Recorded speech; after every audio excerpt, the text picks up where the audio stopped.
Hello. I forgot the flames were already on. Hello everyone and welcome back to Astronomy Arcade. It's a new podcast coming at you right now. We're all on the mic. We're all on the I don't know where the fucking headphone podcast joke came from. Yes. Exactly. We're all on the mic. I guess Alright, we're I'm all done. a little unhinged today. But hi everybody, it's Tuesday, and my name's Vicky, my name's Victoria, but you can call me Vicky. But normally on Tuesdays you call me Iara lately. But now you don't, because we finished our D&D campaign last week. And if you haven't seen the hold on, conclusion, why the fuck weren't you there? I'm kidding. The VOD's been up for a week, so I don't know what Awesome. But it was great. We fought a dragon. We were victorious. I was brought back to life. And they all lived happily ever after. It was the shit. And we're here to talk about it now. That's pretty much it. I don't like the song that just came on. It's too saucy. I'm maximizing your screen, Gilbert. Don't worry about it. It's weird being in one screen again. Oh, they can't hear the audio. Fucking not all the audio. They can't hear the music. It's just us right now. We'll switch that. One moment. Now you guys can hear the music. Hee hee. Anyway, but yeah, so we wanted to do a wrap up episode. We finished Fate's Call last week. It was amazing. Mac was our DM. And before we move on to other things, and also before I take 2 weeks off to go to 3 fucking weddings, we wanted to do a little wrap up, because this is the first campaign we've ever finished on this channel, and it felt too abrupt to just end it and then be done. We got so much more to say about it. So today, I will be your host. I should have gotten a notebook. Shit. I have one. Hold on. Oh. I love the Okay, this is my current notebook. It's not really, this isn't exactly what I used to use when I was writing for the college newspaper, but this is, I swear to God, my notebook right now. That's awesome. It's a notebook. So, we'll crack I this baby open. imagine a very tall, very slender Remy on the inside of the chipset. Yes. No, I don't actually have them written down in here. They're on my phone. But we're going to, I've got some questions for these jokers. And we're just going to hang out and chit chat, and, you know, we're going to enjoy the warmth of the fire and the chaos of the Elmo. And we're just going to hang out. I love the fireside in the middle of 95+ degree weather. Very comforting. Feels like home. It's not as warm here, but I'm still wearing shorts. It's hot, so. My ass is very hot. It is directly underneath you, huh? Oh yeah, you're right. I love it. Yeah. Also, because we don't have, I don't know who's watching this without knowing us at all. That'd be crazy. But it's how every episode is somebody's first episode, I guess. But as I said in the intro, my name is Vicky. I played Iara in this campaign, but Mac was our DM. If we want to just go across and introduce ourselves. Yeah, like Vicky said, I was the DM. I was running the show a little bit. I was the lens to the world for all of our players and for you guys as well. Hi, I'm Amanda. In this campaign, I played Caleb, the paladin fighter of the group. I miss him very much. There's so much more to say about him. But that's the basic. And I'm Grant, and I played Allie, our druid barbarian, who I also miss very much. They finally. I was tearing up when I had to say goodbye to her for the campaign. We have a joke right now that the three of us, minus Mac, have imprinted deeply on one of our characters. Grant is now the newest, and they're all in different campaigns. Yeah. So that's good. That's what makes it fun. That means that every campaign is really good, actually. So, But let's start chit-chatting about this. First, well, we mentioned the campaign. Should we start there? Start with Mac. Sure. Where did you... So, obviously... So, for people who don't know, I guess the four of us know. Mac has DM'd often before. You've done a couple one-shots for us, like, off-camera. Yeah. And you run other games with friends as well, and have done that for a long time. What inspired you to make this campaign? Like, where did the story come from? Okay. It is a bit of a long-winded answer, as a got lot time. of these are, so I apologize for that in advance. But so, as you three know, and most of the people watching us know, this was a bit of a spur of the moment, not spur of the moment, but one of our other players was going to take a hiatus for a minimum of 3 months. Kyle was like, I graduated. I'm gonna fucking leave the country. I'll be back in a bit. And we're like, what? Yeah. We're like, what do you And mean? so we're like, all right, we're like at thinking through timing of things, we were going to be at the height of one of the arcs in the endurance mission. We didn't want to play it without him. I volunteered to DM, and so with that, like, time scale in mind of trying to do something in what was basically like gonna be 12 episodes, and ended up being more than that, which was fun. But with that in mind, I knew 2 things off the bat. You guys needed to know one another to have, as characters, to have that dynamic sort of already in place, and that it was going to have to be a pretty fast-paced story to get through everything in that sense. And so that just kind of brought me down the rabbit hole of, okay, well, how would you guys know one another? Well, if you used to be an adventuring party, like, that's kind of the best way for you guys to know one another. How, and following that train of logic, like, why are you guys no longer a party? Are you still a party? Well, what if you weren't? What if the reason for that was that a party member of yours died? And that just kind of went down this whole rabbit hole of undermining, like, the basic core concepts behind the plot of Bates Call. I also knew personally I wanted you guys to be very high level, because I enjoy high level D&D, That's fun. and gave you guys the challenge to do so. And so that's where a majority of this came from. I'm definitely inspired by things like Critical Role and Dimension 20. I was gonna say, you definitely... Yeah, Mac has made the joke off screen that everything he writes is inspired by Critical Role. It's the most content D&D related that I consume, and it's one of my hyperfixations for sure. It's also very based in the, like, classic Tolkien high fantasy, like, D&D, I feel like, but with, like, lots of fun modern twists to it as well. Yeah. So. And I personally, that is my favorite style of fantasy and storytelling. I love D&D in space. It's awesome. And I've played both our game that we do here on stream. I've played StarCraft before and that kind of stuff, but I always just find myself going back to traditional high fantasy as just something that I really, really love the setting of. I don't know. Nice. It's got a certain je ne sais quoi to it. Yeah. Also, Mama and Becca are here, and anybody else who's in chat. First of all, thanks for being here. Thanks for saying hi. Anybody else who has questions, please feel free to ask them. I am happy to relay. I only have so many.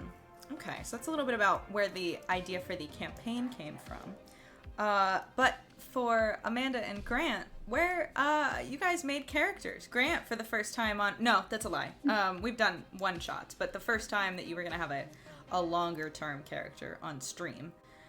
Where did the ideas for your characters come from?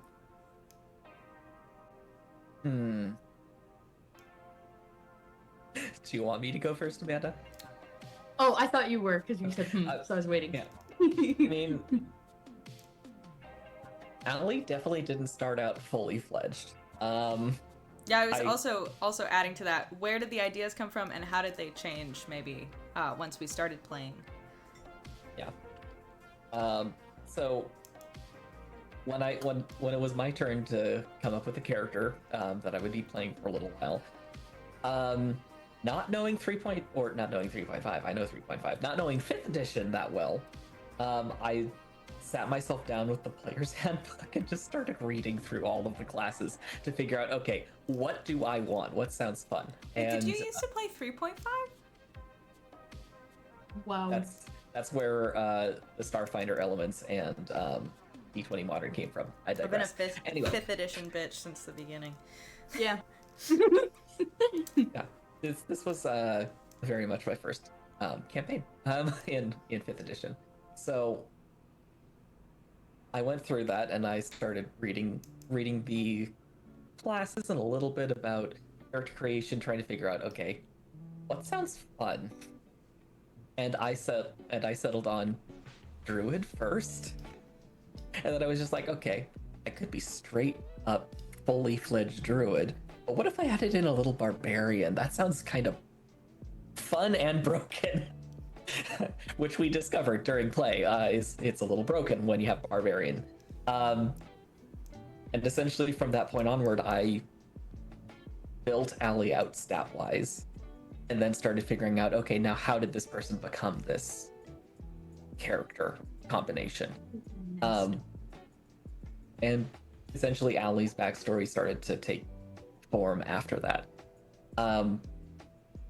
She did change a little bit over the course of play, but not that much. If anything, my portrayal of her surprised me a little bit, because she ended up being a lot more wholesome than I originally intended her to be.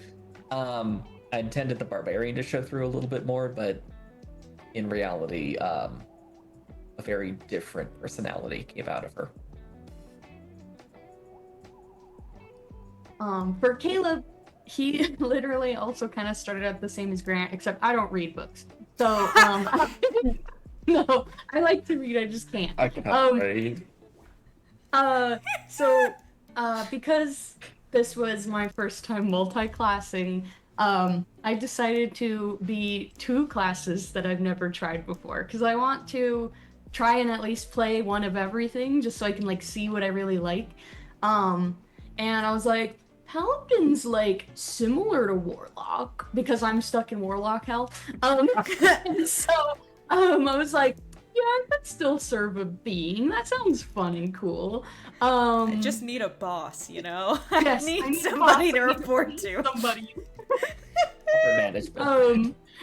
Yeah, so I was like, oh, that would be really fun, but I really like hitting hard, so I guess I could try fighter this time. I did almost go down the barbarian path as well, and then I was like, no, I want him to be a little more like, he's done this his whole life, so he is pretty streamlined in the way he fights. And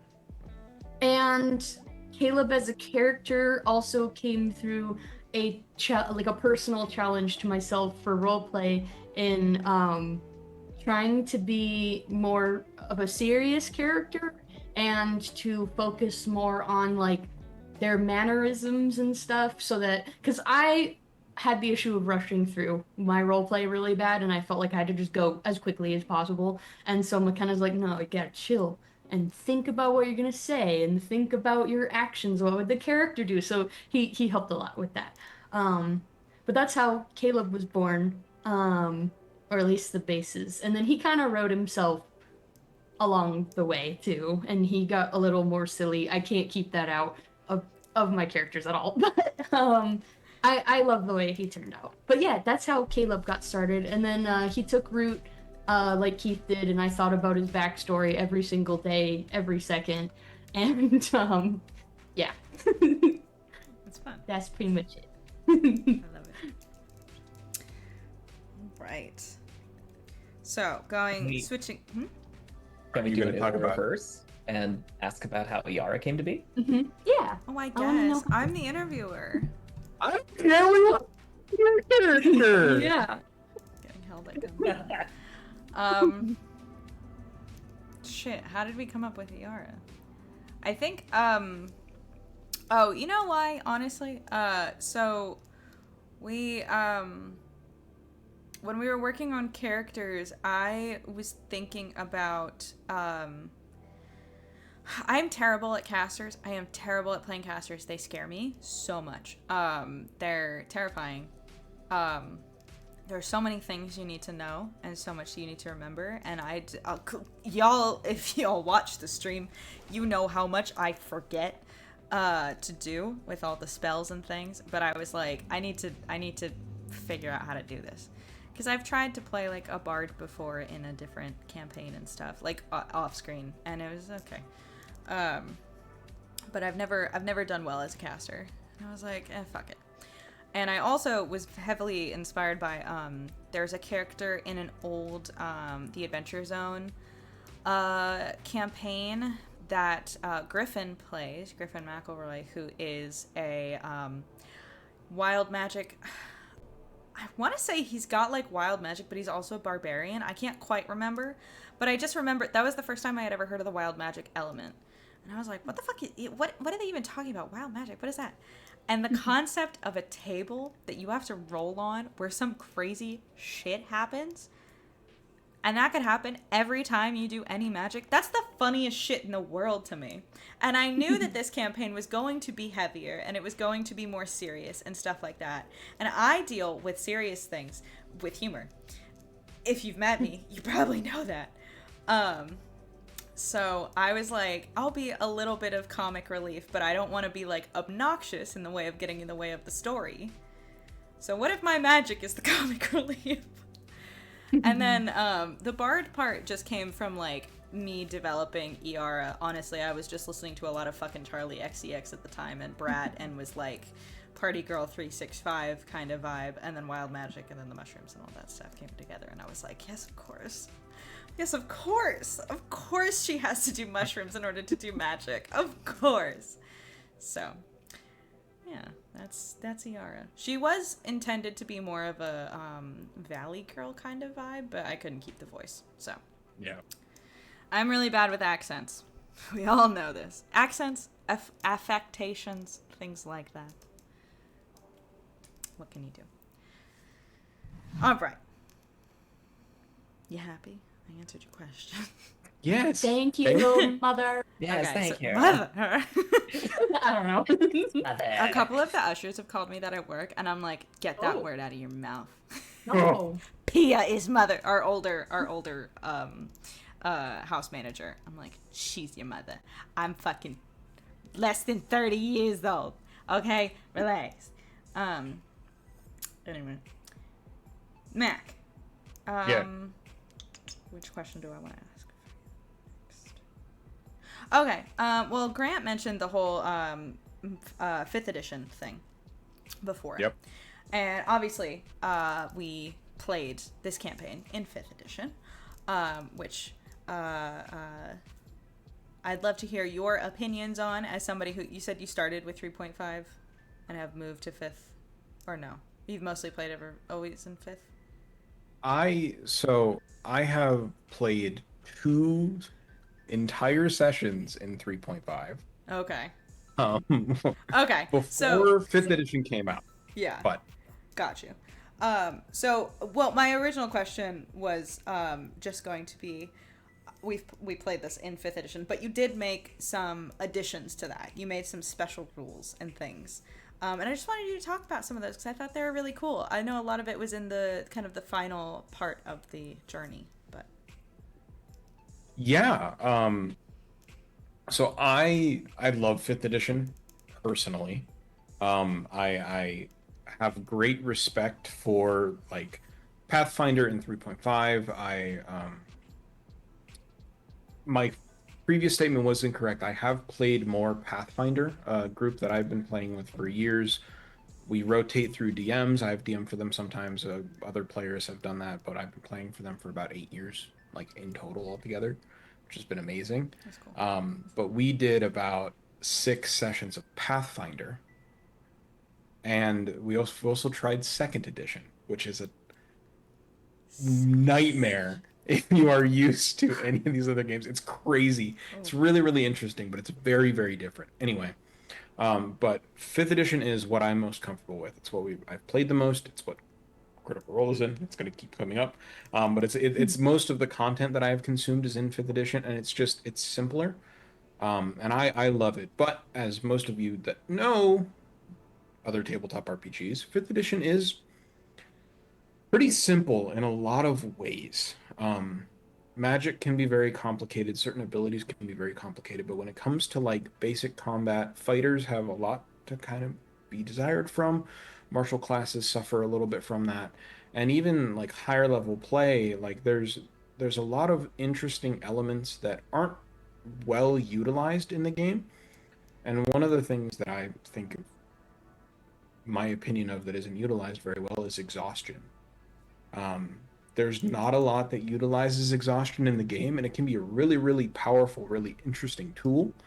Um, and so we instigated, or I should say, I instigated a homebrew rule leading up to the final fight of what's called heroic actions, which is what you guys used, and you guys used a lot of. I was keeping track of your guys' exhaustion levels, and each one of you was at 3 at the very end of that fight. But it's We wanted to use your fun new utilizing. mechanic, Mac. I loved it. It was great. But it just gives you guys the opportunities to like bring that little bit more of realism into it. You know, in a regular fight, like you wouldn't be as heroes, as people that know what you're doing and have the abilities to like, you know, fight dragons and shit. Like you guys would be able to push yourselves past your limits at the detriment of, you know, your own personal health. Like that's how people have fought for years and years and years. Like it's a thing. It's an adrenaline rush. Like, and so giving you guys an outlet to use this mechanic that's not well suited in D&D and let you guys be these heroes that can go beyond your usual limits. Like I just thought it would be fun. A homebrew rule that we fortunately and unfortunately didn't get to use was called The Last Stand, which I recommend anyone who runs 5th edition, like you should implement something like this in your games because it's just fun. But the core concept is if one of the players die, they get a round to go out in a blaze of glory. Do something heroic to try and change the tide of the fight in their last fleeting breaths. And it makes sense for like this band of adventurers that are these strong heroes that have these insane abilities to be able to do something like that. But I'm a huge fan of homebrew. I think it can be very, very fun, especially if it just betters the party and the experience as a whole. That's something that I've always enjoyed throwing into games. Nice. I always think it's really interesting. I mean, obviously we have a lot of elements of homebrew in Grant's game because he fucking built it from scratch. But seeing, Yes. I mean, yeah. I also just, I love the concept. I'm just quick tangent. I love the concept of homebrew in these games because, like, at its core, in a way, like, every element of what we have all ever done on this channel has been homebrew because we make our own stories, and that's where the homebrew part starts. And I think that's kind of crazy. Yeah. And then, like, the idea, and then, like, going in and making mechanics is so fun, too. But, like, it's great. I love D&D. Anyway. All right. Mac and Amanda. Nope. Grant and Amanda. Oh. You guys are on the same screen. I got confused. Grant and Amanda.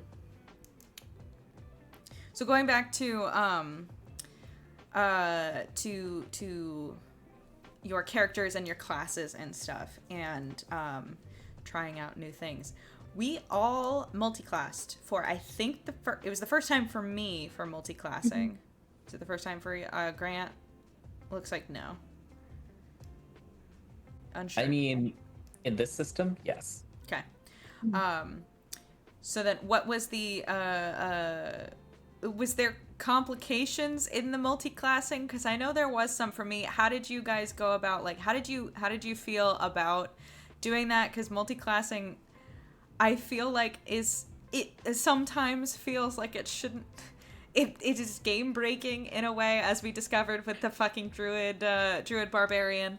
But like, did you guys find any things that you like really liked that you want to try messing around with in the future? Were there things that were difficult? Just the idea of multi-classing is like, it was new to me, and I thought it was interesting to talk about. It's not something we've explored in D&D in space either, but anyway. I definitely would want to do it again. I think it was really, really fun. Fortunately, Caleb's multi-class was like incredibly easy to build. One, because I had this guy, and two, because the classes worked really well together. And with Caleb's story and like the fact that he's been a fighter more in his life than he was a paladin, because in his canon, he didn't become a paladin until after Rin had died, so it made sense for him to know more of the fighter class than the paladin. So that's why his paladin was like very basic. So like he only knew like the smites and stuff, whereas fighting, I had all the battle maneuvers and like all that down, because that's what Caleb did like his entire life. So it was pretty easy, and I thought it blended well together. It was a lot of fun though to multi-class. 10 out of 10 would recommend. Nice. I think to an extent it was similar for me. Story-wise, it made sense to me that around the time the party ended up losing Rin, Ali was a lot closer to half and half between Druid and Barbarian, but the experience pushed her more into seeking balance in her power, which is what my take through Ali is on being druidic. But that's not how I built her. I decided on the split before I came up with that element of it. The reason when we started out at level 12, I very specifically had 9 levels of druid and 3 levels of barbarian, because that allowed me to make the most broken build I could. You min-maxer. You, Kyle, and Aiden. You, Kyle, and Aiden need to be put in jail. It wasn't necessarily min-maxing. It was just like, this sounds fun and semi-broken, and I want to do it because it sounds awesome. Because at level 3, the barbarian gets their archetype, and at level 9, a Circle of the Moon druid gets really, really genuinely scary. And then you combine the two, which is kind of where that initial decision essentially led. And everything else was kind of a happy accident along the way. Nice.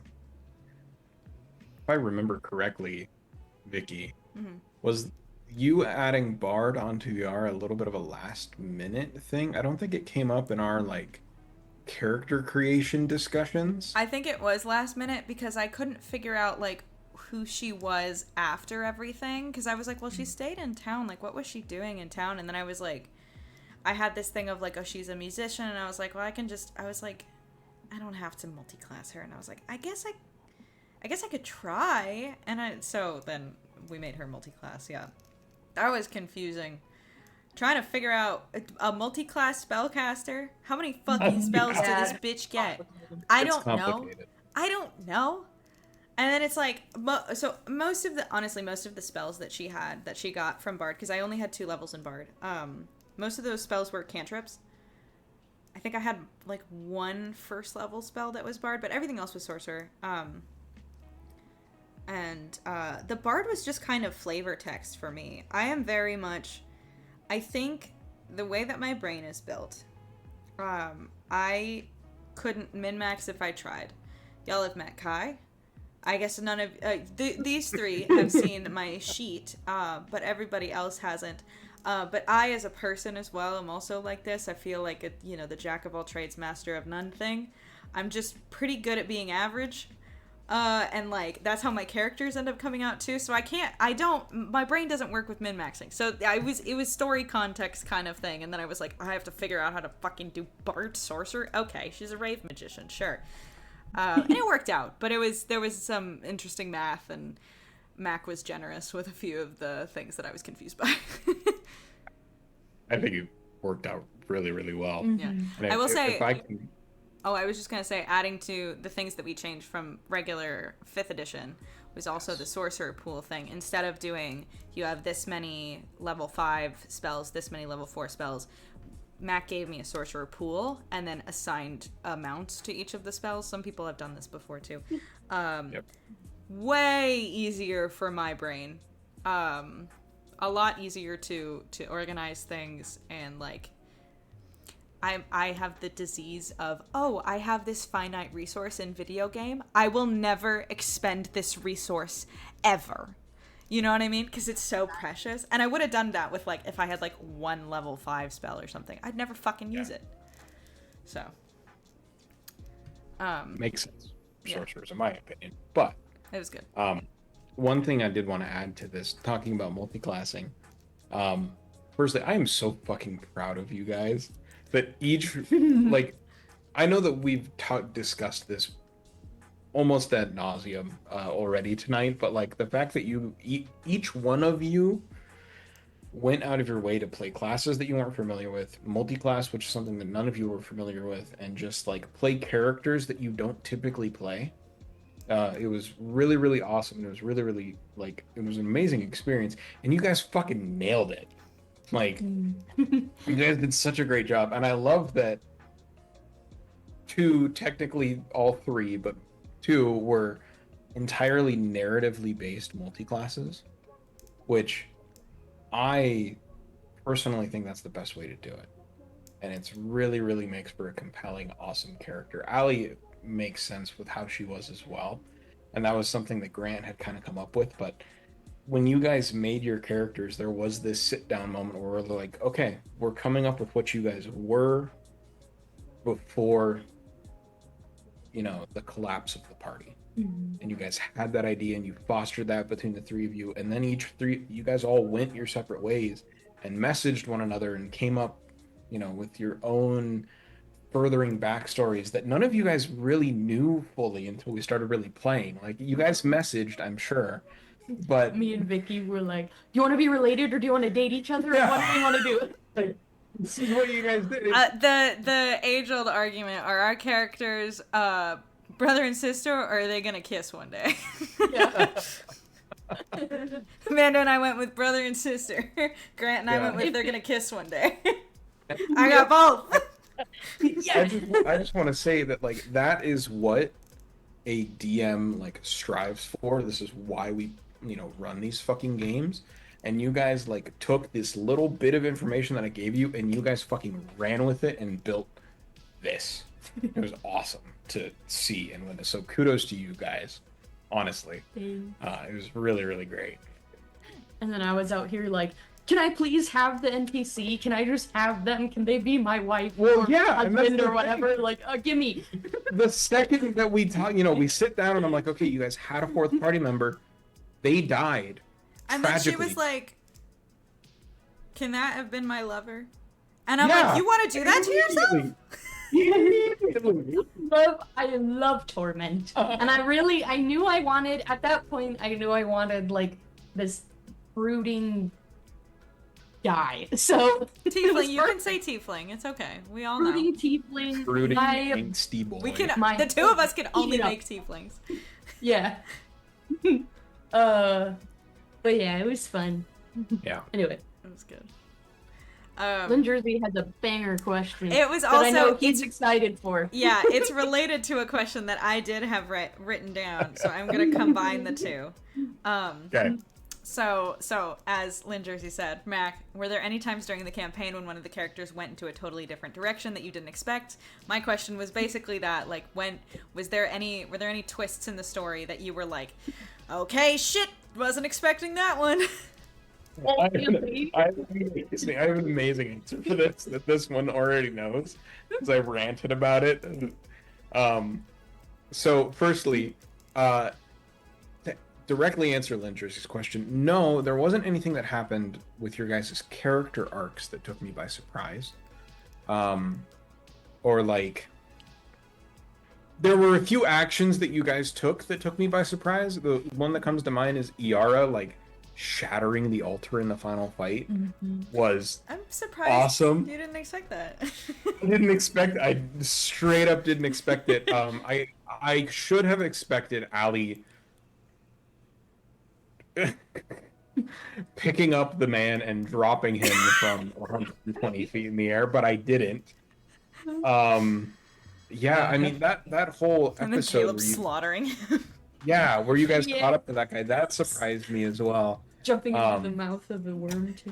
Jumping in the mouth of war, I knew you would do that. I knew immediately you would do that.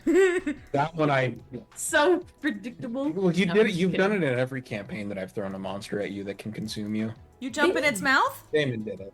Damon went. Did he? He did. Okay. Well, anyways. You have an Remember MO? also a team. Huh? Grant, Yes. don't give Ari a large mouth creature to Please jump do. into. I have to complete the circle. Give Ari and Keith the opportunity to jump inside the mouth of a creature. Yeah. They all have to do Armin it. and Carta are both gonna kill you.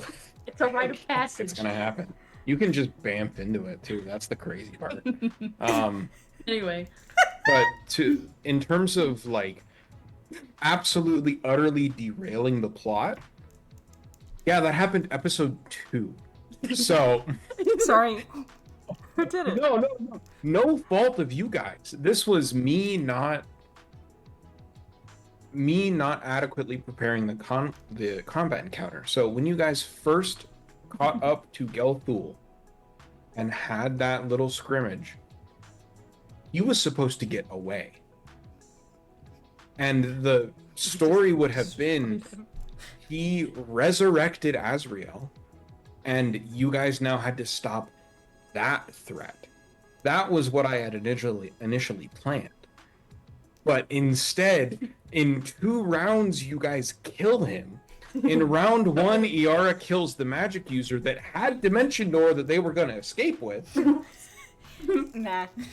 Before they even had a turn, they're just frozen solid.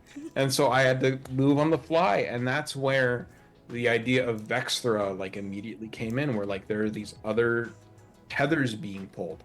You guys then also foiled it again with the vampire fight in Iara's apartment. Where those two were like, I kitted those 2 NPCs out to be able to come in undetected, grab stuff, and get the fuck out of there. And the second that I alluded to anything happening, Allie rolled like a nat 20 on her perception check and immediately clocked everything that was going on in their room. So it was great. I loved it, but you guys kept me on my toes for a while there. I love it. That's fun. In that vein of being surprised by things, this is a question for all of you guys, I think. So obviously this is a lot. It's a different.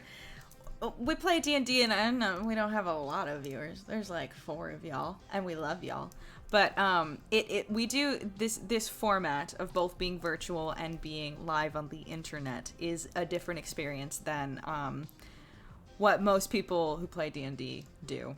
Obviously, we've been doing this for a while, but specifically Mac as DMing for the first time on this medium, and then Grant as being a player for more than like 2 episodes at a time in this medium.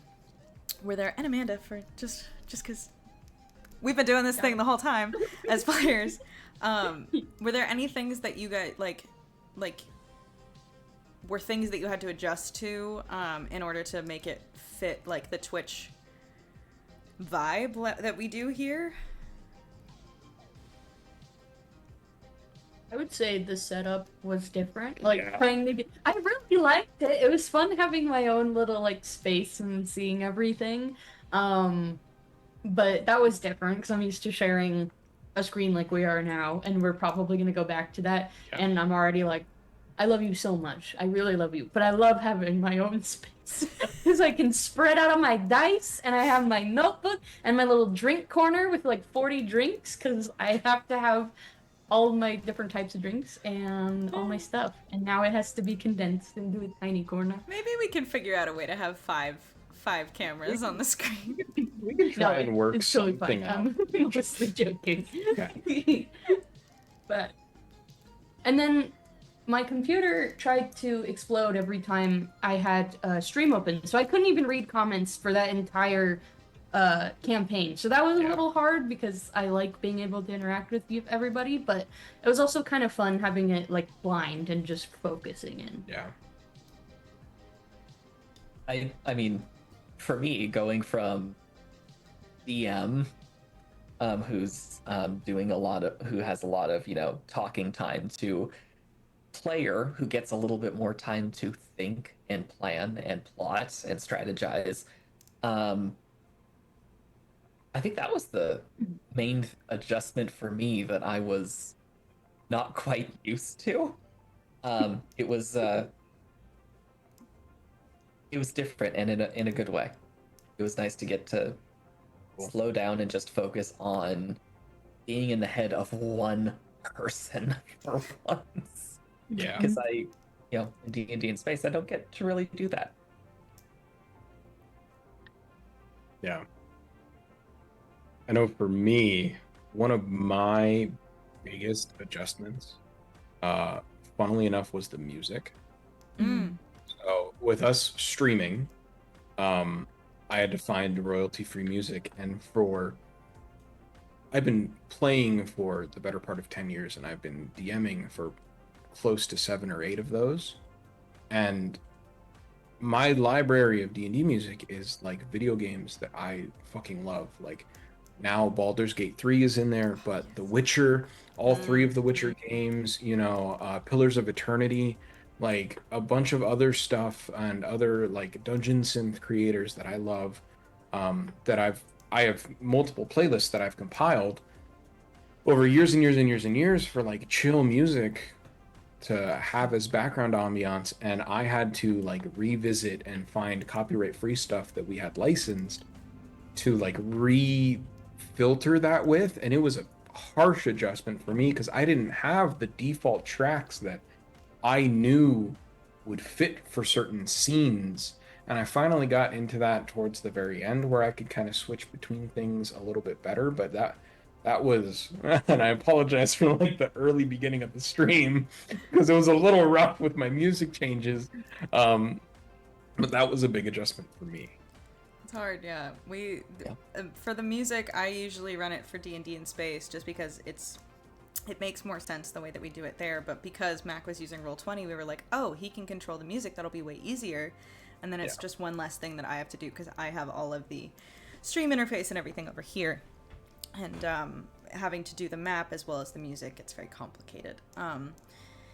But yeah, finding the right music for things can be tough. I feel like I've gotten a better hang of it as we've gone through the years, but like, and Epidemic Sound does have a really good library, but it's tough to search for exactly what you want. It's hard to know what you want because you have to really have a good like a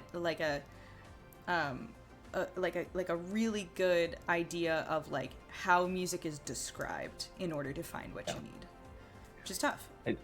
And It's, sorry. I mean, kudos to both of you for doing the job you do, because Vicky can attest to this. Some of my, when I was trying to help with that early on with D&D in space, there were some wild things that ended up in there, and Vicky just said, no, that does not work. I'm also a little bit of a bitch. I'm sure all of you have figured this out. I'm a little, there's a couple things that I'm really particular about. One is pizza, the other is music. And getting the right type of music is like really important to me. And You're particular about pizza? yeah, we've talked about this. I don't feel like this has ever been an issue. Listen, I'll eat anything because I am poor. But good pizza comes from New Jersey and New York.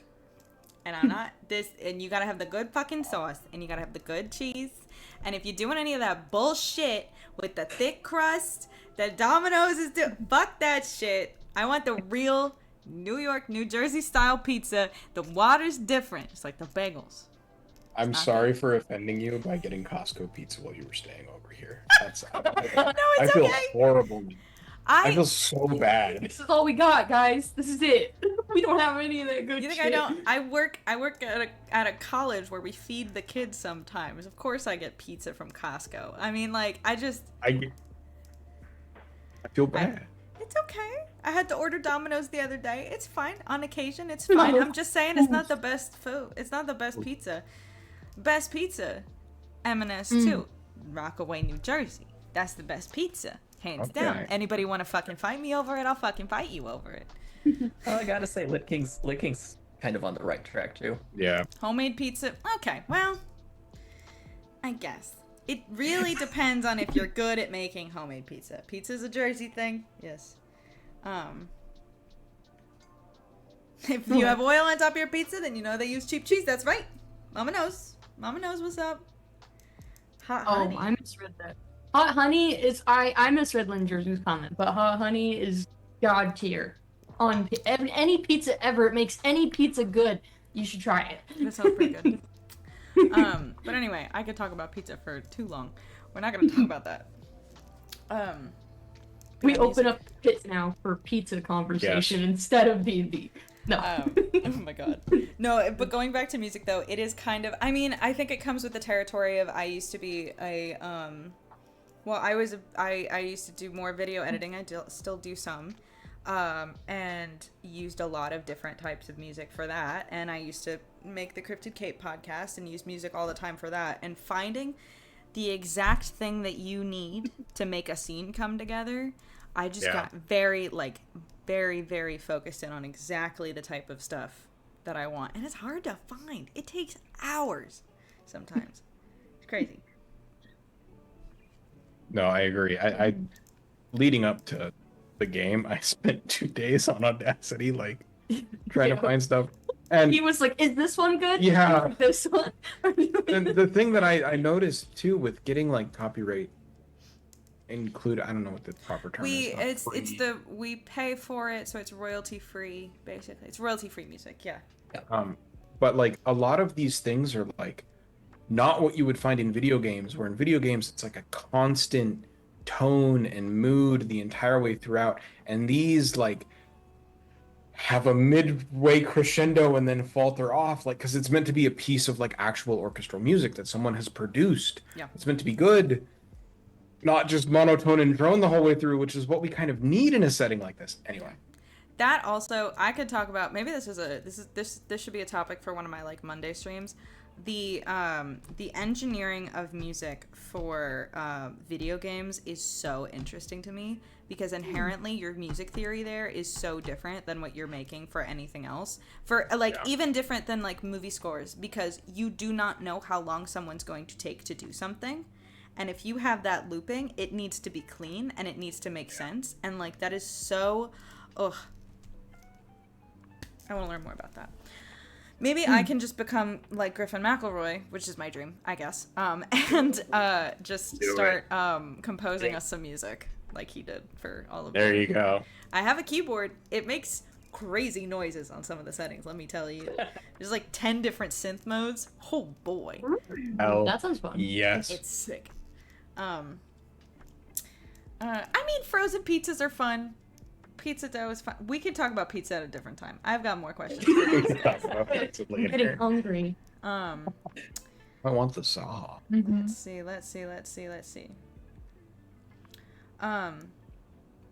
Okay, I have individuals for Grant and Amanda now. Oh god. Get ready. No.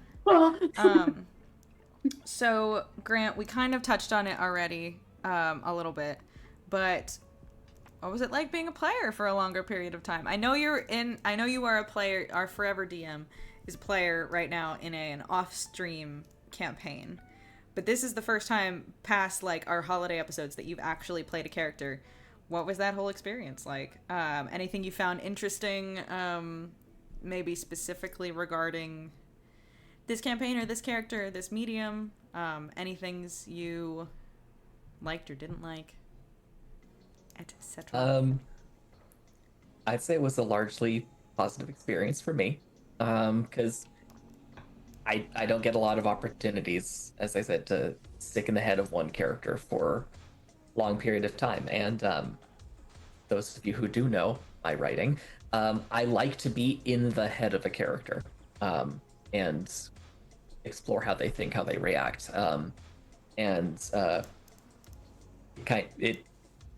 tends to translate to how I play a player character in D&D. I think it also, I mean, no shade to the off-stream group, but I'm not as comfortable with them as I am with you guys. So it All the also shade. helped. Call them out right now. Listen here. Listen, Let me put it he this way, likes I us should- better. Nice to I my should not boy. have played the bard because now I'm getting social anxiety whenever I have to play that character. Anyway, so for a lot of those reasons, that's kind of why forgive the pun, Allie ended up kind of blossoming into the character that she is. Because I was comfortable to do it, and I got the opportunity to just be one person and get really, really, really good at the mechanics surrounding that character. So yeah, I mean, for me, that was a lot of the experience, a lot of what rubbed off on me. I guess one of the takeaways I have is that, that's the kind of character experience I want to foster when I go back to DMing. So that's kind of the goal. Nice. Did I answer the whole question, or it was? No, did I miss think it? that was good. Yeah. That was what I was Yeah. looking for. Okay. Before I ask Amanda's question, I did want to call out Lit King's here. Hi, Lit King. Also, Not the Brains here. How you doing? And Lit King has a funny thing. Their biggest issue DMing is that their girlfriend plays in their sessions, but they want to talk to someone about the sessions, and having an epiphany about a plot twist or scene, but you can't talk about it is the worst. And I was thinking about the two of you. Did you let anything slip to Amanda? Oh, for this campaign, a lot. Yeah. I knew a lot of secrets. Just because the nature of it, not to put words in your mouth, but you didn't necessarily care about knowing the plot twists and that kind of stuff, just No. because it didn't really affect how you would play or your enjoyment of it. Yeah, I'm able to like separate the two very Yeah. easily and still like play it in the moment as if my character doesn't know what's going on, and like staying away from metagaming and stuff, because I think it's more fun that way. Yeah. But And so an example of that is this one knew that you guys were going to be fighting a dragon for a long time, because I had planned for that kind of no matter what. I wanted you guys to fight a dragon. I threw some of the quintessential like the indie monsters at you guys. You guys fought a purple worm. Hell You yeah. guys fought a dragon. You guys fought a vampire. Like, I really wanted you guys to have that. there was an early moment where I think Grant or Vicky made the joke of like, "Oh, we're gonna fight a dragon," and I was there like, You can find the clip of it and it'd be amazing. it's like, I gotta find that. I do remember saying some bullshit, like, I'm like, we're gonna fight a fucking dragon or something. Yeah. But to your credit, though, you didn't know that it was going to be Vexthra. I did not. Yeah. So I did keep that twist a little bit. But she also plays in every other game that I run. Those are hard because, like, the way that you make characters are so intertwined into the plot, because you give so much shit in your backstory that I'm like, oh, that's good. Yeah. I should absolutely use that. It's like, I can't, where we're at right now in one of our other campaigns, I can't spoil anything for you because it would ruin it. Yeah. And I want to talk about it so bad. Yeah. Anyway. I have the opposite problem. So we keep joking, but in theory, one day, eventually, in 20 years, when we finish the D&D in Space campaign, I'll DM the next one. And I do have a pretty solid idea of what that's going to be already, and I'm keeping it a secret from these three and Kyle, because I don't want them to know yet. And I have told Aiden things, and it's so funny because this man couldn't give two shits about anything that I do on this channel on Tuesday nights. I love Aiden. Aiden loves me. He loves you guys too. Does not give a single fuck about Dungeons and Dragons. And so I can just be like, I have all these amazing ideas, and he's like, that's nice, sweetie. And I'm like, Great. Good job. I think it's harder too because we like to bounce ideas off of each. We're both very creative, and Yeah. so he was like, oh, I want to know if this is like a good plot point or not. And I'm like, all right, give it. Well, like you're my sounding board for literally everything. Yeah. So it's hard to not do that. Mm-hmm. It sucks. You did a very good job Thank you. keeping things under wraps. I mean, yeah, it's very difficult not having anybody to bounce ideas off of. Honestly, Becca, you might get spoiled in the future because I fucking need somebody to talk to about this shit that's also got like creative D&D like brain, because like as you've watched so much of it and everything, and like I can't talk to any of these guys. Aiden has no clue what's going on. Like I got nobody. One day, because I want to make sure things make sense, but I got no one to talk to. But I have a question for Amanda as well. Yes. So, as a player in both of the campaigns, all three of the campaigns, plus the other, you've been a player in all of it. Yeah. What what differences did you encounter in this game that like either I mean, I know we've talked about like some of the differences and how you played your character and what you made Caleb out to be in things, but also just generally like how is this campaign and Caleb compared to the ways you've experienced D&D in space or the prequel or my stupid little one-shots? Just any thoughts about that? Be brutally honest, because you're talking to all three of your DMs right now. Oh, right. You can say that it was you can say that the one shots were shit. We can No, I on a really tier ranking we can put the other three at the same level and So then you I will dare. send you a signed Hold note on, I'm giving gonna you a forget the free pass question. to Lambast. Yeah, Licking's right. The one shots are awesome. they're Please, chaos. I love the one shots because I can just make like the stupidest, goofiest like character ever and not give a single fuck about it. Yeah. And it's really fun. Oh my god, yeah, that was like that was everything. So yeah, one shots are really, really fun, but I count them outside of this experience because it's so different. I would say that this campaign was extremely enjoyable, and I enjoy D&D in space, but I personally prefer the more like high fantasy type stuff. That's what we're doing our other campaign in, and that's like what I grew up playing. Grew up like I've been playing D&D since I was 5. I mean, like Well, you know. my D&D career has been mostly high fantasy stuff, and I eat it up. I love it. So this campaign was really enjoyable to me because like I already was very comfortable with like the rule set and like I know how D&D works. Versus like Ares a really fun challenge because I'm learning a whole new game at the same time, and Ares also like he was like my first-ish kind of serious D&D character because I have never played a game this long before. So I count Ares as like my first true D&D character ever, and at the time I was like a lot more socially anxious. I was really nervous to like play in front of an audience. So I was like, oh, just make a character who's really scared and it'll be fine. And now that I've like played like Keith and like the one-shot characters and Caleb now and other characters off stream, I'm realizing like I'm way more comfortable with like role play and stuff. So I'm excited to plug in everything that I've learned back into Airy and like revisit him a little bit. And I'm excited to get back into the world of endurance. But that's, did I answer the question? Yeah. The ADHD brain kind of went on. Okay, cool. No, You're that really was good great. at. I love my himbos. Yes. I only have one. Oh, well. That's not true at all. No, hold on. You do not only have one.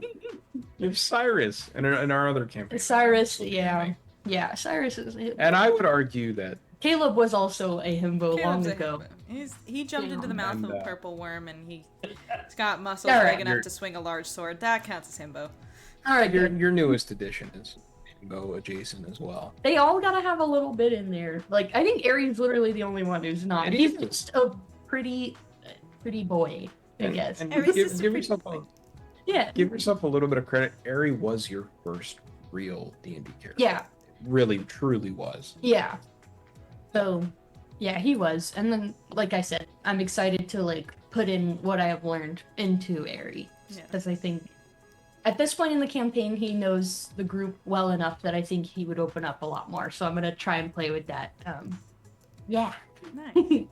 I will say, not to put you on the spot or anything, but I've been as a project, me and Grant have been working on doing these summaries and going back and the episodes and stuff, and those are coming soon. It's happening. It's real. And I was watching back some of the old episodes where you guys had started playing with us for the first time, and Amanda, straight up, like the confidence that I have seen you like grow into, like playing with us and stuff, makes me so happy. Like, because I remember the first couple sessions, and I was like, I'm afraid that like she's afraid of us. Like, I don't want to be. I hope I'm not scary. No, I was literally shitting my pants for like every time. I was nervous about 457,000 different things at once. But also it's like I was a different person back then too. We've done a lot of good healing, and I like it's all good. So Hell yeah. we're ourselves now. I started wearing Asterian shirts. Yeah, exactly. Hell yeah. I am exactly who I want to be. No, I've never had a problem with that though. I know. But I anyway. I gotta shout it out. Thank you. Yeah, I find it funny rewatching the old episodes for that reason, because I feel like I'm like, girl, loosen up. I can't. I told Grant, I was like, you're gonna have to do missions 1 and 2, because I can't look at myself. I'm so sorry. That was too long ago. I have expired in my mind, and that's not me anymore, and I can't do it. Yeah. Yeah, I get it. And that's from somebody who I listen to my voice constantly in order to edit it for the podcast. Like, I'm pretty desensitized to watching myself, and I still, some of those old streams are rough, but we've come such a long way. Fuck you. Hey. What is happening? Is bullying happening? I had to sneeze. Or witchcraft prevented it. What? The witchcraft in question was me saying bless you kindly. The second I hit the mute button, you go, bless you. I can't do it. I can't do it anymore. It's stuck there. Amazing. Also, Mama said only be exactly who you want to be. Thanks. I like that. Love y'all. Lit King It's been seconded. fun. It's been a fun journey. It has been. I think that's. Does anybody else have questions in chat for the goobers? The goobers. Yeah. Well, I guess one more while we see if there's any questions. Turning the twist question onto Amanda and Grant. What was the moment where you were like, "Are you fucking serious?"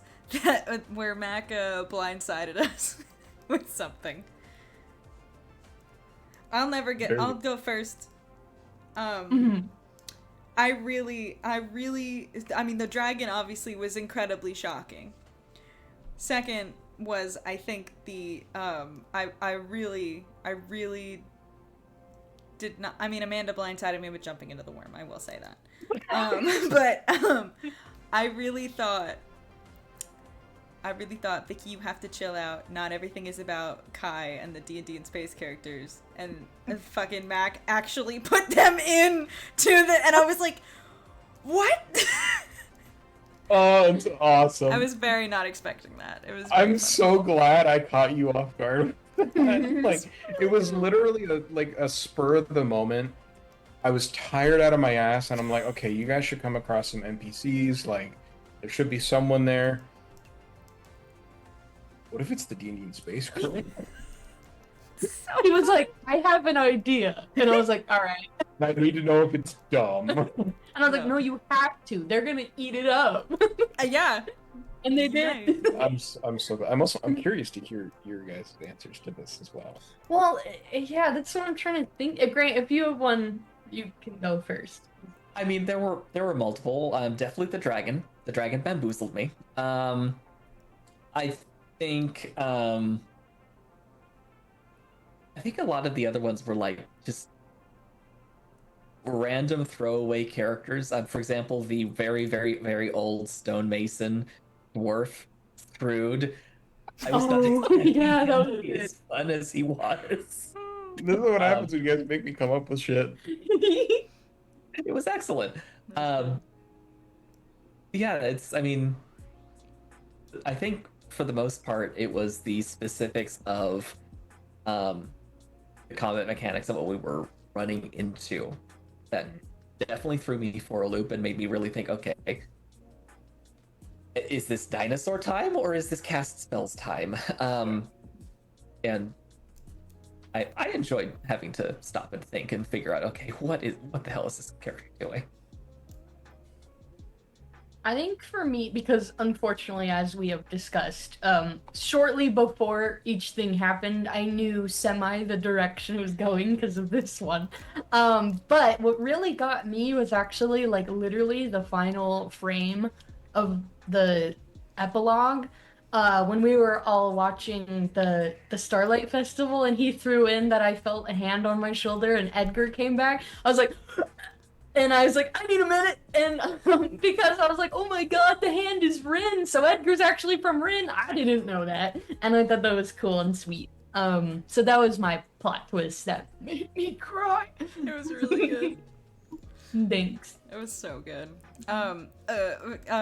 Speaking of crying, mom's We got some good question. ones. Any of you get emotionally drained from any of the episodes? And also, have you guys ever had dreams as your, like, in your campaign character's head as your character, etc.?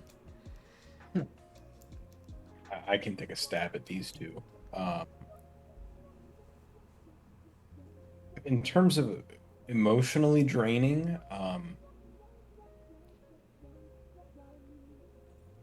the only one that comes to mind for me, and I don't even know if it necessarily qualifies as that, was the final fight, not the final episode. Just as a DM, it's always stressful throwing a deadly encounter at your players. Those of you that DM know, like, I did my best to make sure that this was going to be a tense, difficult fight, and it ended up being one, and I'm terrified to TPK my party because that's not fun for anybody.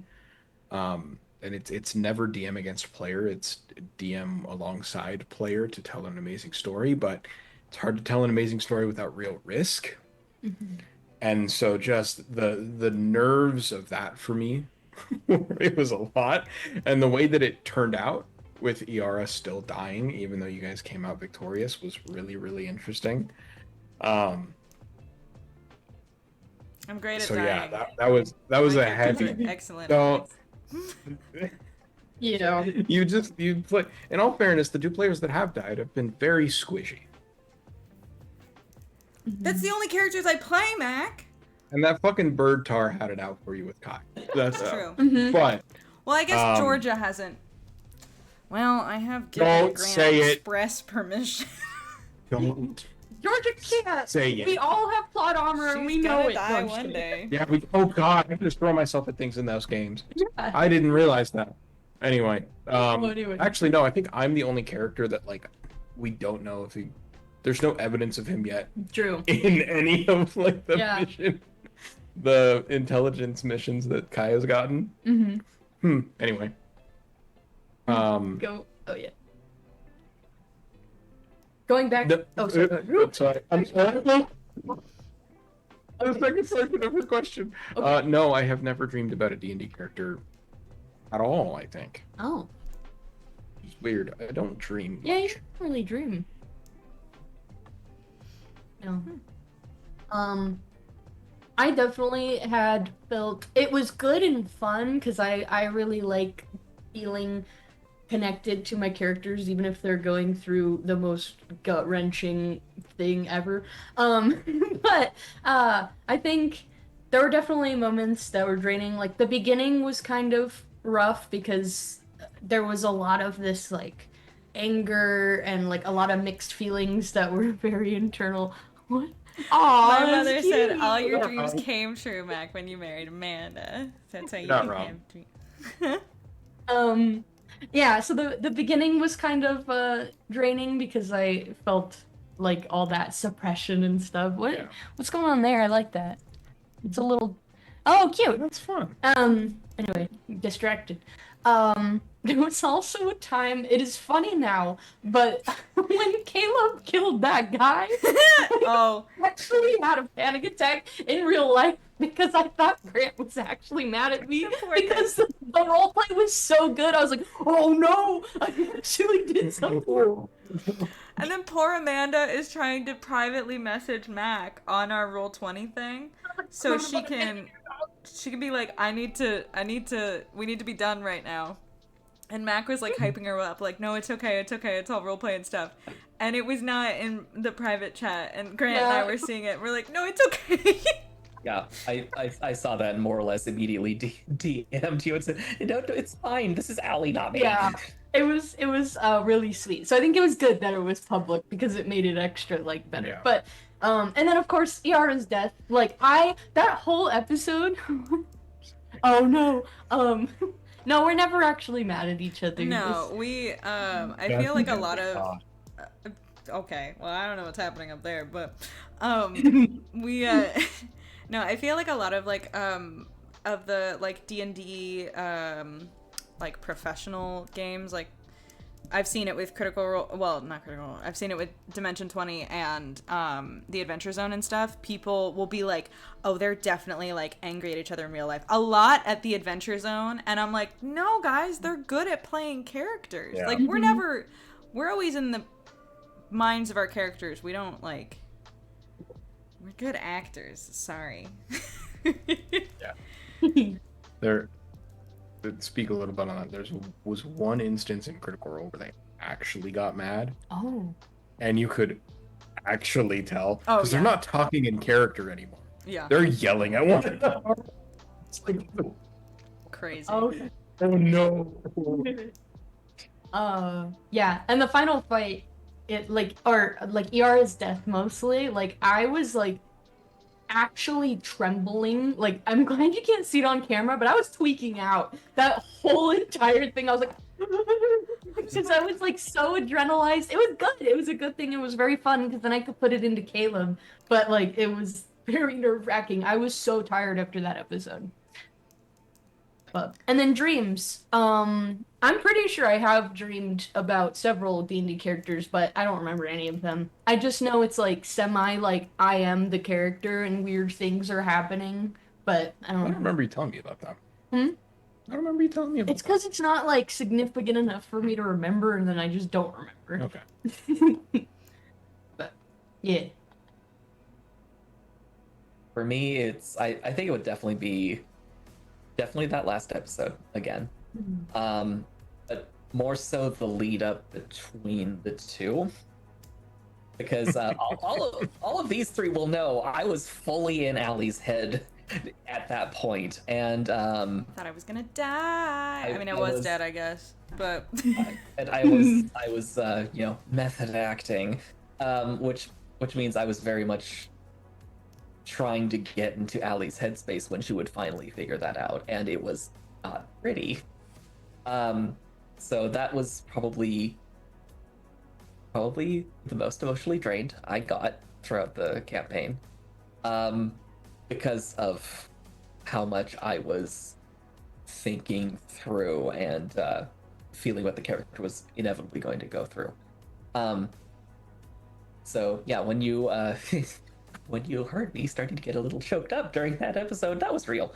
Now, as far as dreaming in character, not as much. I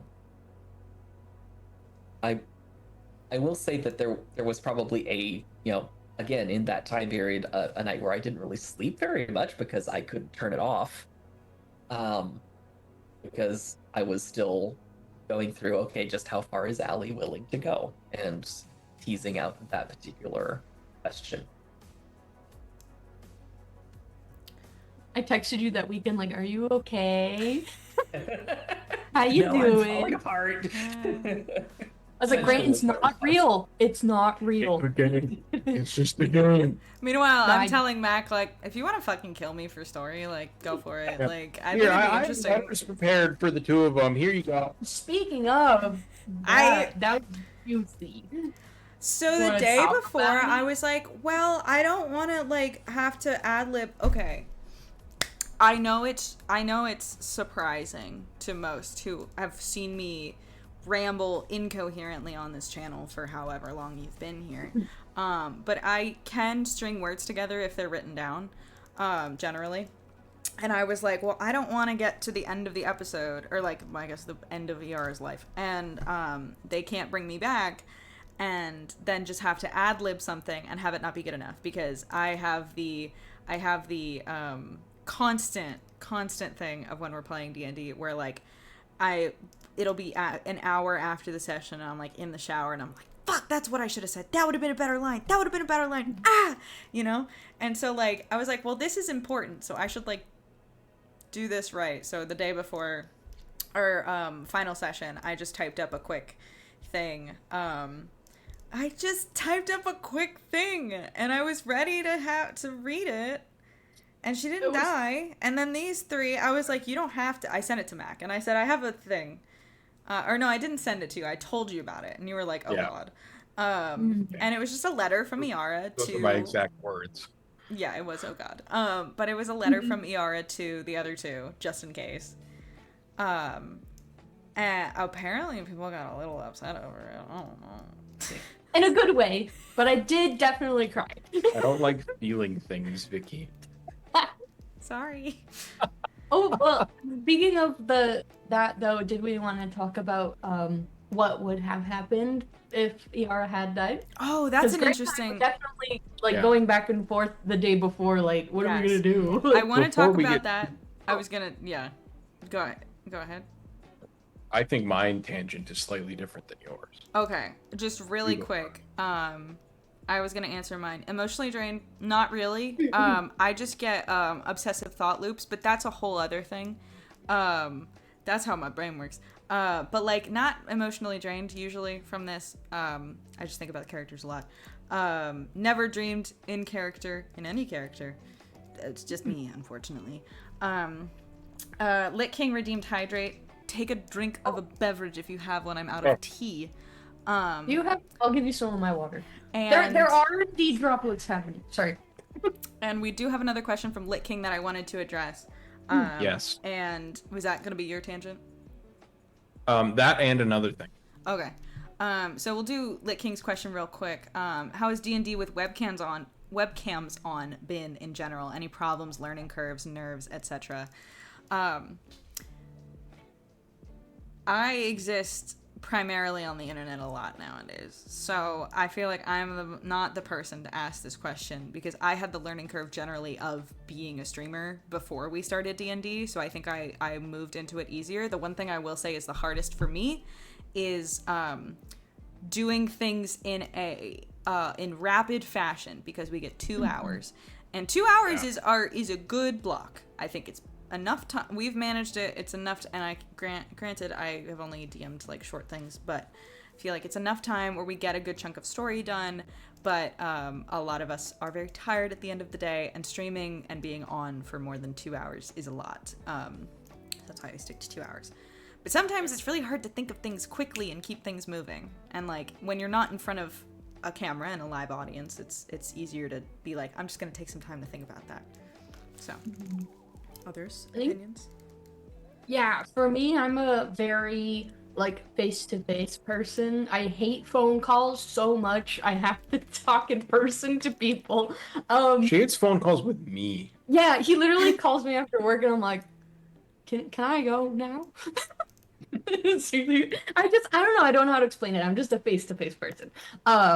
And so it was a little bit weird trying to do that over webcam and learning how the flow of like how we all talk kind of goes too, and especially in character. So it's like I think for me it was like I had to learn when like to properly jump in so like I don't accidentally cut someone off or like steamroll and stuff, which like still happens sometimes, but that would be it for me. And then like once I met you guys in person too, like that made it a lot easier because I had that contact that I'm like, okay, I think I know a little bit better how this works and stuff.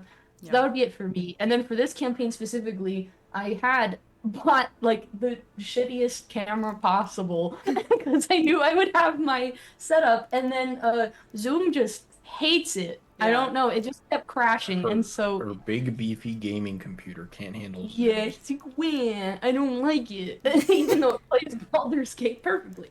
Um, Okay. uh, so we did have to like do this whole other setup with one of his old computers Yeah. and stuff. So that was a whole thing, like technically speaking, a learning curve of a Yeah. webcam. Yeah. I would say besides the like technical difficulties that we seem to run into every fucking day we try and do That this. fucking echo, man. I'm still sorry we couldn't fix Yeah. that. I don't know. We tried our best. I have Mhm. ideas to revamp our setup if we ever decide to do that again, but that's besides the point. But for me, for a majority of my time playing D&D, it's been over Discord. So I was kind of used to that Mhm. dynamic coming into this, and I feel like us as a group, there are times where we talk over one another, as always happens, but I feel like we're pretty good about We're good not at it.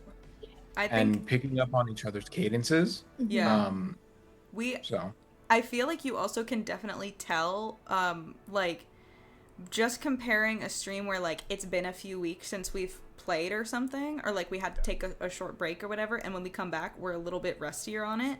Like, like, we've kind of learned a system, which I think is pretty impressive. yeah. Mhm. You Um, had another tangent, though. Yes, related to what we were going to go into with Amanda's question about Oh. talking about life after death. Oh, Um, life after a Yara. little bit of important context that I feel like is needed for the people watching that we are, uh, I feel like was glanced over a little bit in stream, and that was my fault. Um, the final act of Vexthera after you guys all killed her, the Mhm. death cries of a Draco Lich, which is what Vexthera was trying to be. Rules is written: if they drop you below 0 hit points, you're dead. Mhm. That is what happened to Iara, and I didn't want to drop something like that because it is important for you to bring up character death with your players well before there's a chance of that happening. I failed to do that. It's fine. I know, but I felt bad. So we like ended the stream and had this moment where I'm like, okay, we got to talk about this. Like, are you all okay like exploring this on stream? Like, this is something that's actually gonna like affected ER, and she's gonna be dead, and you guys have to deal with that Mhm. in some way. And it ended up working in this beautiful storyline. But I, I feel like in the very beginning it was a little glossed over exactly how that happened. I just wanted to make that clear Mhm. to everybody and to exactly what happened with that. That's the reason there wasn't saving throws. That's the reason that Yara was just dead after being knocked unconscious by that last like necrotic burst. So, but I would love, because I don't know the answer to any of this, is Mhm. what would you guys have done had the resurrection ritual not worked? Well, you know I what kinda- mine would be, but we'll I know talk about that yours. too. Yeah. I know yours. Oh no, there's more past the letter that you guys don't know too. So, Ooh. I But- kind of like went into this knowing that like I had to be prepared for either of the two to possibly die, and Caleb. And like I was personally like super down for any of those options because I think like he said character death is super interesting to like explore and see how it like changes the character arc and stuff. Um so I was obviously hoping no one would die, but like I was a little excited when something extreme happened because I was like, ooh, it's gonna get juicy. And for Caleb, if if either of them had passed, he would have been ultimately like. So wait, sorry, I'm gonna rewind a tiny bit. Basically, Rin's death broke him as a person. So like, if it had happened again in the same exact way in his quest for like his personal quest for vengeance upon who killed Rin, if one of them had died in that quest, like he would have everything he had worked on would have been gone basically, and he would just be like an empty shell. He would have wanted to stay with whichever party member was still alive. And so I think he would have gotten a lot more like cold and like overly protective, like to a big fault. Like he was already a little bit like that, but it would have been like, no, I can't, like I have to be by your side like at all times, like whatever you're doing, because I can't like do this again, basically. Is kind of what I was gonna do and see where either Iara or Allie would have gone. He would have just kind of followed and would have definitely stayed serving the Raven Queen 100%. Yeah, it would have been sad. It would have undone everything that he like unraveled. But That's rough. anyway, yeah. Darker timeline. For Allie, it would have been, her life would have been changed fundamentally, because what we saw on stream was just step one of what Allie would have been willing to try and do. Which is, try a little persuasion, offer up her wild shape, which is powerful and important to her, just so she doesn't have to go through losing someone like that again. But a thing that sort of came up early on in the story but kind of got pushed off to the side is the fact that Allie has a 5th level spell called Reincarnate. And this led to a little bit of a conversation between all of us, because it was just like, okay, Allie will go really far to try and avoid feeling this again.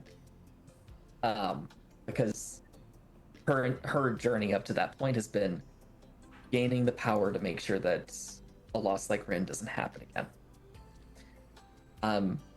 So in the second attempt, if the first attempt had failed for either one of you, the way Allie would look at it would be, okay, I'm not going to give up my life force because I don't want to do that to whoever survives.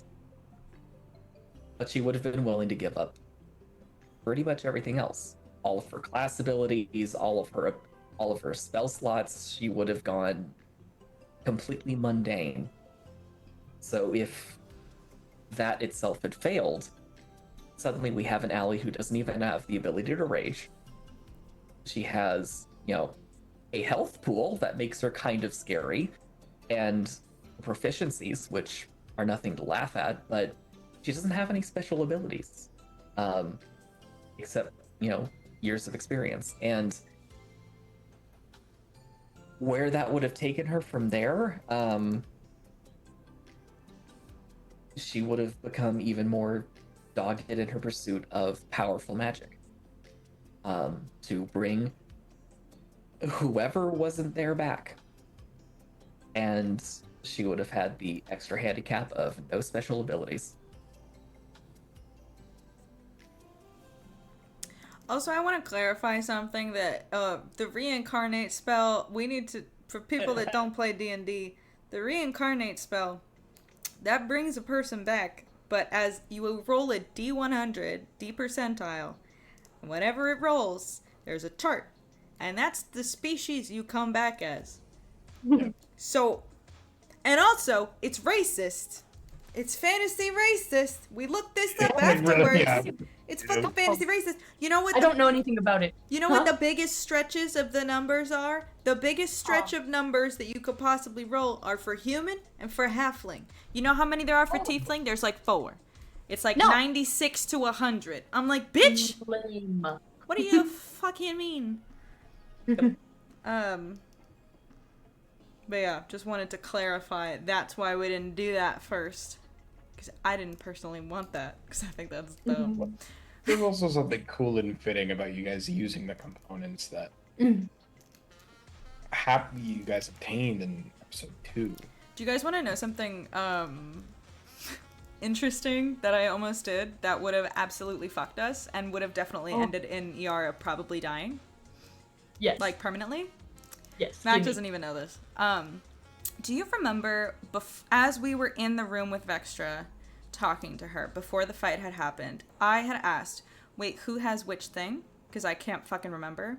And I asked who had the gem or the book. I think it was the book, because I remember saying Because we I'm were like, who keeping- has what? And I realized that you had the book. And I had the gem. I'm pretty sure. Yeah. And I was going to shatter the gem.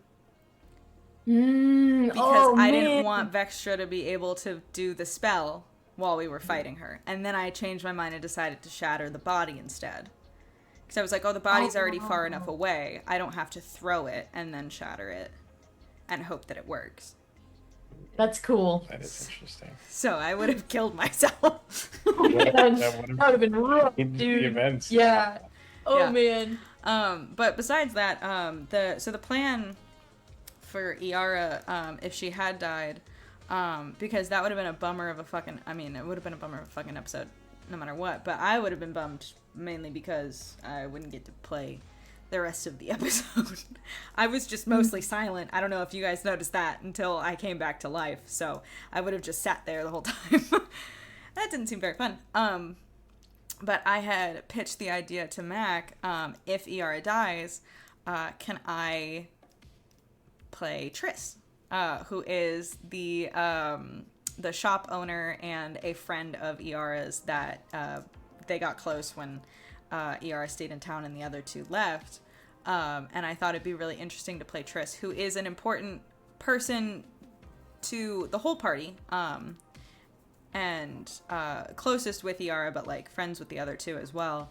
And I was going to try to play it as once you guys eventually got back to town, they were going to desperately try to keep you guys together, knowing that that's what Iara would have wanted, and played up that angle. But alas, we'll never see that. We'll never know. What would Iara have done if if Caleb or Allie had gone down? I didn't want you to ask me that because I hadn't considered it. I genuinely didn't think you guys were gonna die because Allie hadn't gotten hit fucking at all. And I would have just brought Caleb back because I established pretty early that Iara had no qualms about trying to bring somebody back from the dead. So whether it would have been right there or she would have, like, we would have ended the campaign, but she would have still been looking for a way to bring you back. Like, she would just been really determined to do that. I never got into the mechanics of it because it was never presented to me. Like that week that you guys spent thinking about that stuff, I was just like, maybe I'll die. So, you know. Yeah. Interesting shit. Interesting stuff. Very interesting. I had a follow-up to that. I totally forget it now. What did you say, Mac? I didn't hear a word. I had a follow-up question to that, and I totally forget it now. I'm not sure. Damn. Final question, I suppose. If we're getting... Unless we think of something else. In case people are wondering. Are we ever gonna play this again? I really hope so. I want to be barista Caleb. Yeah, I forgot you're a coffee guy now. Yeah, it's so normal. I love him. It would be really interesting. It would be really interesting too. I mean, or doing like the prequel. I know you didn't like that idea very much, but no, I'm not a huge fan of doing the prequel just because Things are set in stone. things are kind of set and things would have to happen specifically, and I don't want to railroad you guys that much. Fair.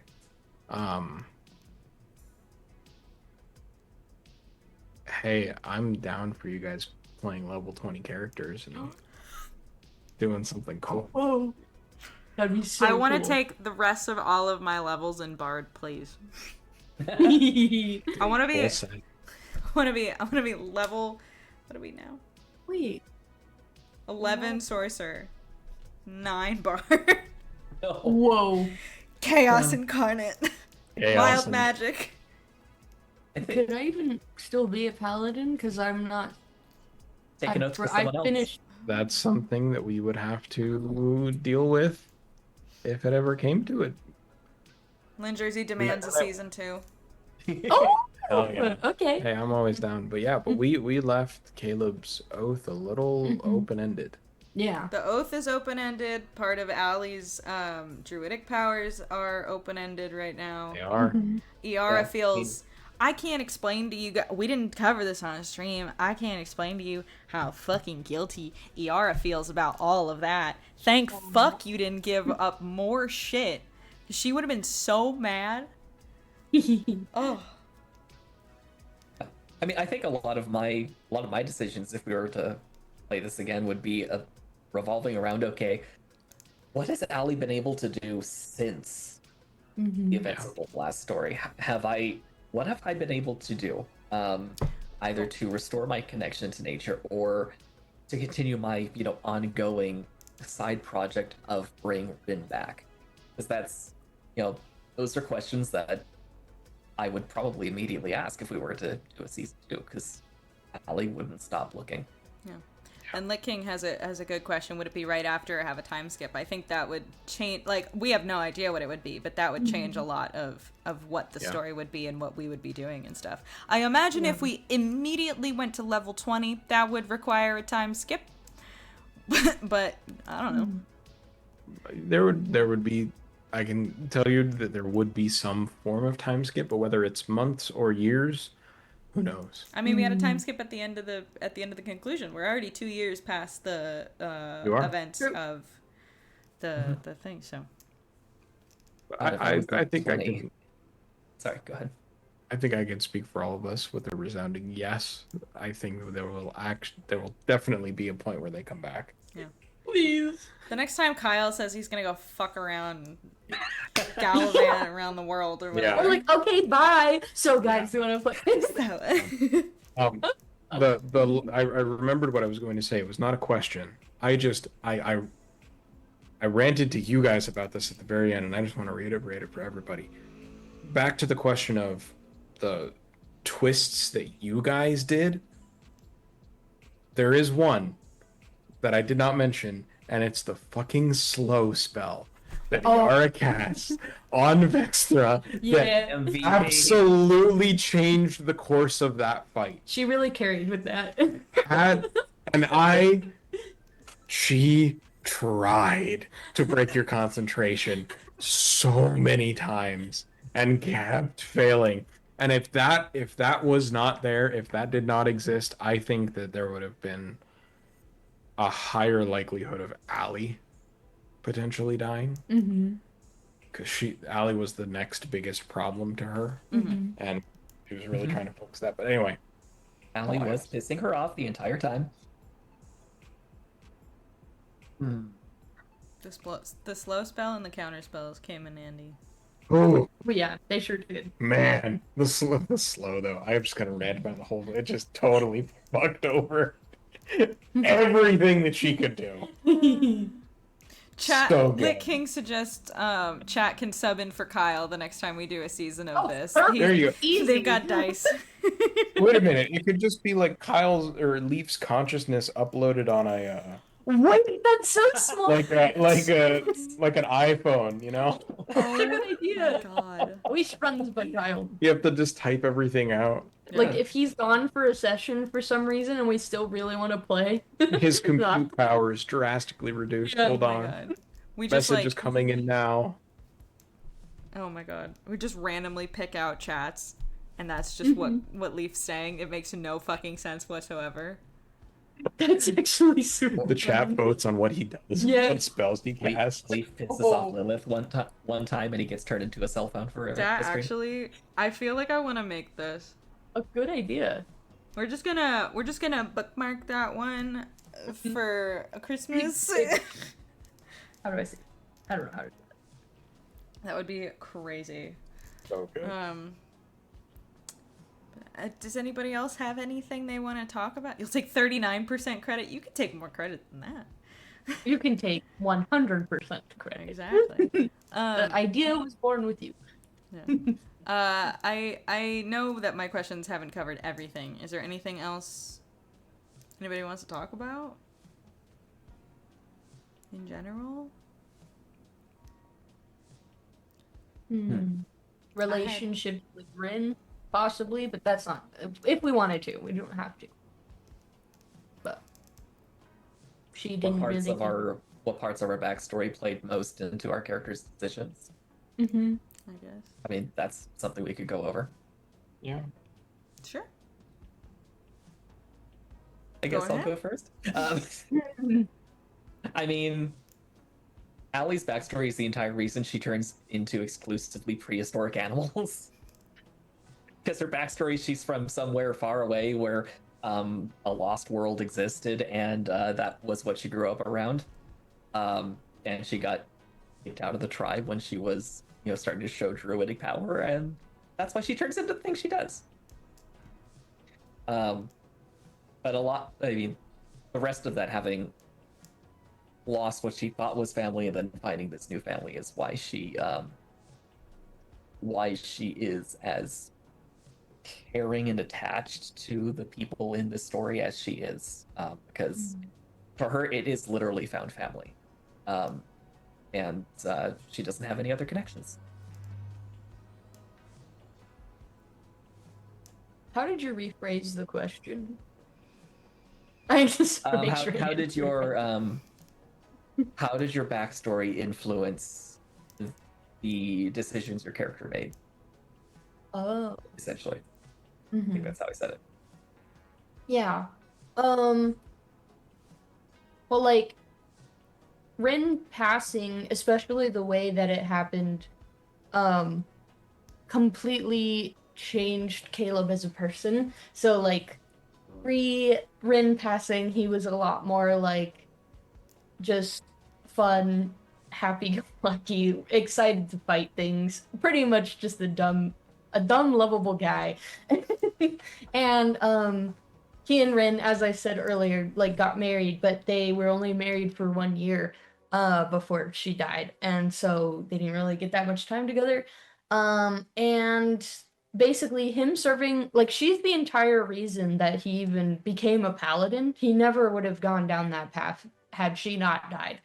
Um, because how I had it in his backstory was he was going to the temple to pay honors to her. Like he described, there's that really cool bust thing that memorializes members, and so he went there and basically it was a little bit ambiguous, but like either he reached out to the Raven Queen or the Raven Queen reached out to him, or it was just like this sheer like determination of I want to get back at what took Rin from me, and that formed his oath, which was the oath of vengeance. And so he went down that path completely focused, like completely lost sight of Ali and Iara, and like was just built by this anger and this drive to just like find Galthul and like stop Galthul and all this stuff. So he really changed over those 6 years, and that was like his whole driving force. And then of course like he also had the opportunity to reconnect and realize that he made a mistake, and what really mattered was he should have like been there grieving with the people that he still had. So yeah. Very nice. I mean, ER's backstory is very tied up in the other three, I guess. So I think the biggest part of ER's backstory that like influenced the way that she operated was just the being left alone, or like being left in town. And part of that was her fault and everything.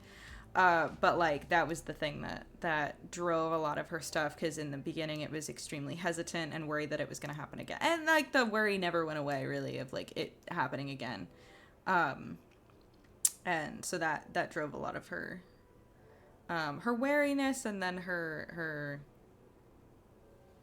I don't know, attempts to keep everyone together. Okay, I'm calling it last question because it's 8:50, and also I did say that it wasn't that hot in my room. It's pretty hot now in my room. I'm sweating a lot.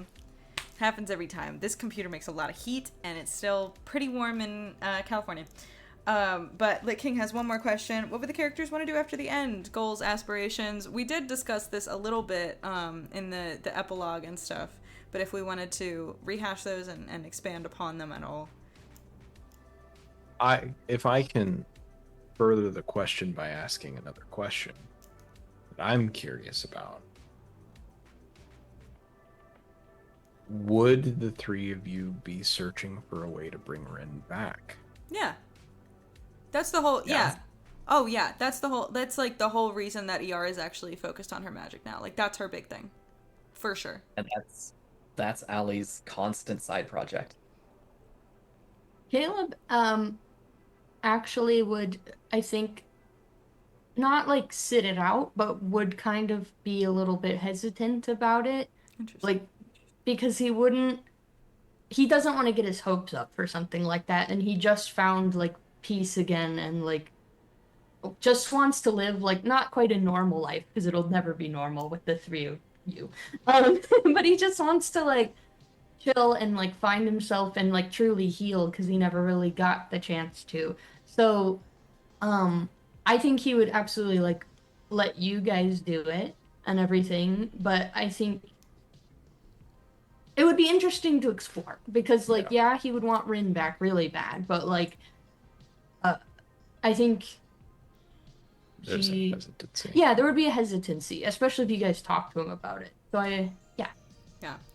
Then I want to modify that.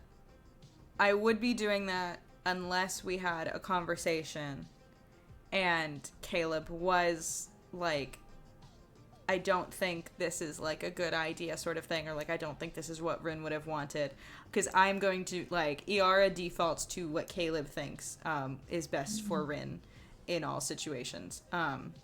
We didn't really explore this too much on stream, but I also was kind of always playing Iara as she was kind of the fourth wheel, because while I am attached to you guys in the way of, as we said, sister and almost lover, we like Rin and I were the farthest apart, because Rin was like basically a sister to Allie, and she was Caleb's wife, and I was just her other friend basically that was merged into the group because of Caleb and Allie, and so I kind of, again, I am here to support the other ones in the journey of getting Rin back, but also I wouldn't want to bring her back if that's not something she would want, because I know her and the Raven Queen are the whole thing, and Yara doesn't really get that.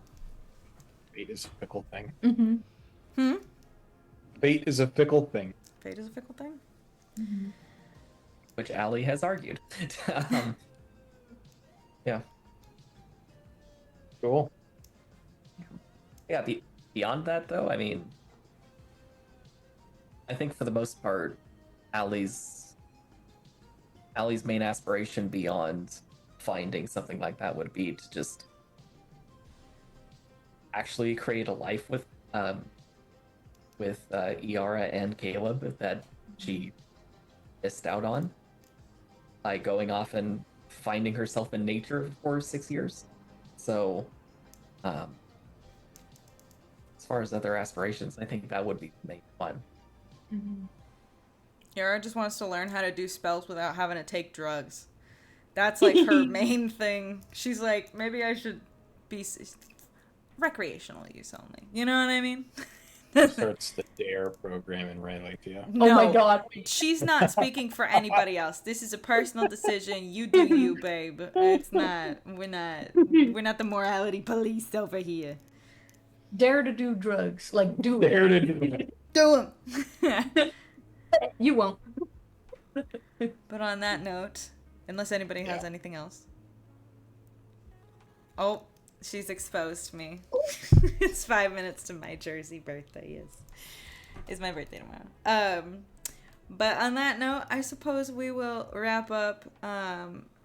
So I can get, unless we want to stay on for my Jersey birthday in 5 minutes. But we'll start doing the outro. But thank you guys so much for joining me for discussing our Dungeons and Dragons campaign. So fun. Thank you. You guys are so sweet. This was fun. And I always really like the peeling back the curtain thing. And we've done like 1 or 2 of these before with D&D in Space, but we've never done it at the end of a campaign, which is really exciting. Mm-hmm. So very cool. And who knows? Maybe it's just the end of the campaign for now. Maybe we'll do it again. As far as the rest of the week goes, on Thursday I will be here playing some more Night in the Woods. Oh my god, that game is so interesting. The writing is so interesting. May is so interesting. Oh, it hurts my soul. It's so good. Come and watch it. It's fun. And then on Monday, Aiden and I will be here talking about something. Maybe I'll make him talk about pizza with me. And then on Tuesday... The science behind New Jersey pizza. Anyway. Exactly. No, actually, that'd be fun. And then next week, on Tuesday, that will be our last stream for a couple weeks because I am going to go to, as I said in the beginning, 3 weddings across 3 weekends. Jesus Christ. I'll be out of town for a little bit, celebrating all this love for my friends. Ugh, gross. No, it's actually so sweet. I'm so excited. It's going to be so fun. But we're going to be away for a little bit. So for next week, we figured it would be fun to just do a fun Jackbox night. And we want to get y'all involved. So some of the games, it'll just be us. Some of the games, it will be with the community. You know, sometimes we can't trust you guys with Jack. Like with Quiplash, you can write anything. I don't trust you fuckers.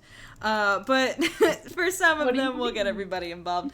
And it'll be really fun. So if you want to join for that, that'll be next Tuesday. And make sure you're on the Discord for that because that is how we, like, facilitate some of those games and stuff. Because, like, we don't want randos joining, so we do this in a certain way. Yeah, so join the Discord. That link's in the chat already. You can check out our VODs on YouTube, the VODs of this and of my gaming stream and of the D&D and Space stream because it's time to catch up, bitches. You don't have to watch all, like, 90-something episodes, don't worry. Watch them. Do it. It's Watch it. Show You have plenty of time between now and when we start doing it. Jesus. If you dedicate every second of your... Wait, is that even possible? If you dedicated every day How many up episodes? until... How many episodes do we have? How long We're would that almost take? to 100. At 2 hours. Easy. each, Okay. roughly. Easy. So yeah, just don't At sleep, 2x don't speed. go to work. Oh, sorry. Jesus. No, there is going to be, if you want to catch up before we restart the D&D in Space stream, which will be on October 14th, mark your calendars, there will be a much easier way to do that next week. We are in the process of creating, don't look for it yet, it's not done. We're in the process of creating a fandom wiki, basically. And we're gonna have a summary. Becca, no, you have to sleep and work. You have a job. Hey, if you turn it on right now and put it on 2 times speed, you'll make it in time. Yeah. Stop! Don't tempt her. She listens to audiobooks well, Jen listens to audiobooks the fastest. But we do get to need to see have me- 100 episode special for sure. We will do that. Yeah, there will be a document that is not going to be that long that you can read and be up to speed on everything you need to know to jump back into D&D in Space. So even if you've never watched it, even if you don't remember jack shit, you'll be ready. So we'll talk about that and we'll post it on Discord and everything next week. So it could be on in the background. We did have a conversation about you listening to these streams, the ones that she missed. She did listen to on 2 times speed, and I was like, I do the same thing when I make the summaries. That's fine. I don't care. We talk slow sometimes. I hit the desk. Anyway, we should leave now. It's we were like, we're not gonna do a 2-hour stream. We're just gonna talk. It was fun. It's 9 Chat. p.m. Anyway, I'm gonna go before it's my it's my birthday on the East Coast. Have a good night, everybody. We'll see you Night, next bye. time. Bye. Bye. Mwah.